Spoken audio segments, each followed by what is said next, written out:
नमस्कार, मी उज्ज्वला शौर्यस क्लाउड किचनमध्ये मी तुमचं मनापासून खूप खूप स्वागत करत आहे. आज मी तुम्हाला एक नवीन रेसिपी दाखवणार आहे. मधल्या वेळेत खाण्यासाठी किंवा छोट्या भुकेसाठी किंवा चहाबरोबर खाण्यासाठी असा चुरमुऱ्याचा चिवडा दाखवणार आहे. चला तर मग रेसिपीला सुरुवात करूया. हे बघा, इथं मी एक वाटी शेंगदाणे घेतलेले आहे, एक वाटी सुकं खोबऱ्याचे काप असे घेतलेले आहेत, अर्धी वाटी मिरच्या घेतलेल्या आहेत. हे तुम्ही तुमच्या आवडीप्रमाणे घेऊ शकता.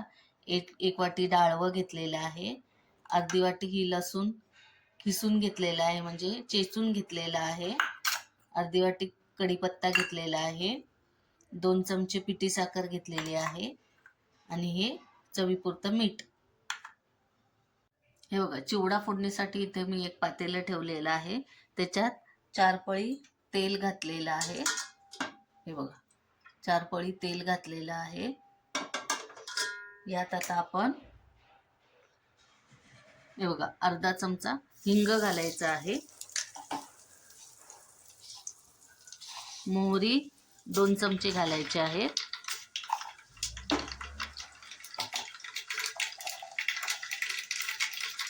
जिरे पण 2 चमचे घालायचे आहे,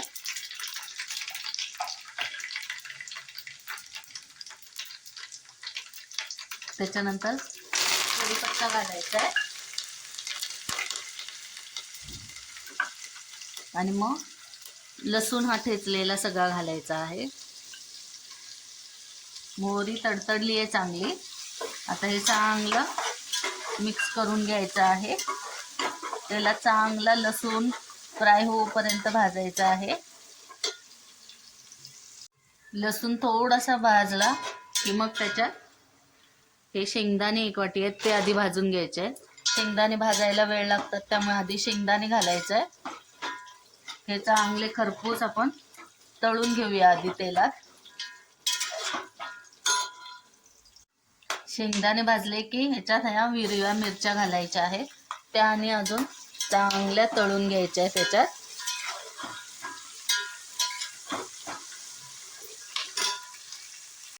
मिरच्या चांगल्या तळल्यानंतर हे डाळवं घालायचं आहे.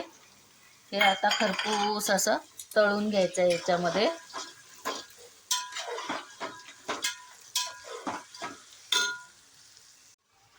डाळ तळल्यानंतर हे खोबऱ्याचे काप घालायचे आहेत. हे आधी घातले की करपतात म्हणून सगळ्यात शेवटी घालायचे आणि हे पण आता चांगले मिक्स करून घ्यायचे आहे.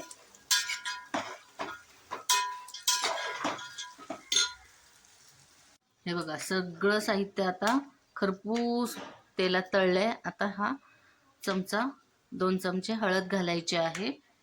गॅस आता बारीक करायचा आहे. हे बघा, सगळं चांगलं भाजलं गेलेलं आहे तेलात.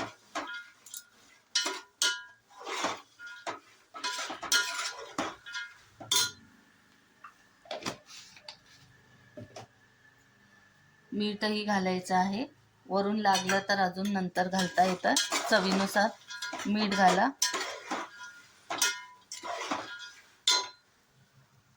आता हे चिरमुरे थोडे थोडे करून मिक्स करायचे आहेत आणि हलवून घ्यायचे आहेत. हे बघा, असं वर खाली चांगले हलवून घ्यायचे आहेत.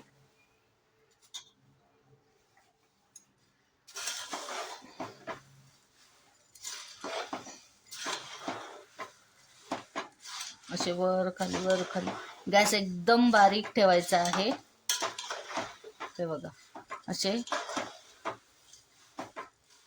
छान असे मिक्स करून घ्यायचे आहेत.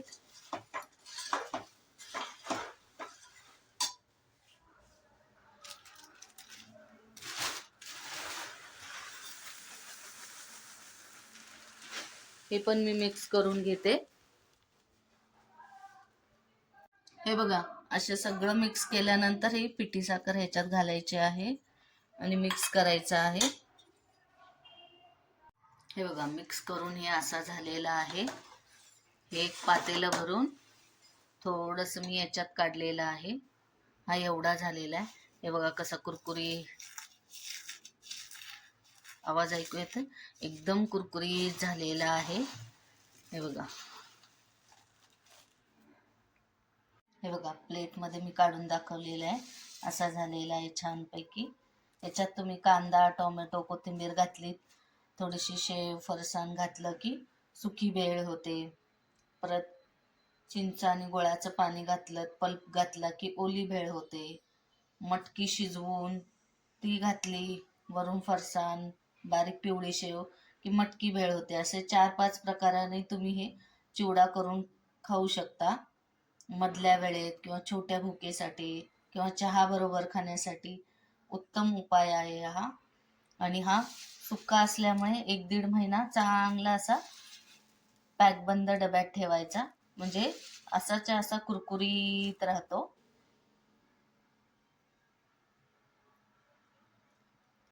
तर मग कशी वाटली तुम्हाला चुरमुऱ्याची चिवड्याची रेसिपी?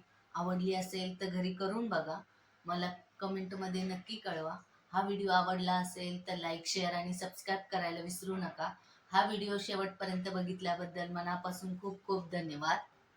माझ्या रेसिपीज जर तुम्हाला आवडत असतील तर लाईक, शेअर आणि सबस्क्राईब करायला विसरू नका. तुम्ही तुमच्या फ्रेंड सर्कलमध्ये, रिलेटिव्हजमध्येही माझे व्हिडिओ शेअर करू शकता. याआधी पण ज्यांनी ज्यांनी माझ्या शौर्यस क्लाउड किचनला लाईक, शेअर आणि सबस्क्राईब केलेले आहे त्यांचे मनापासून धन्यवाद.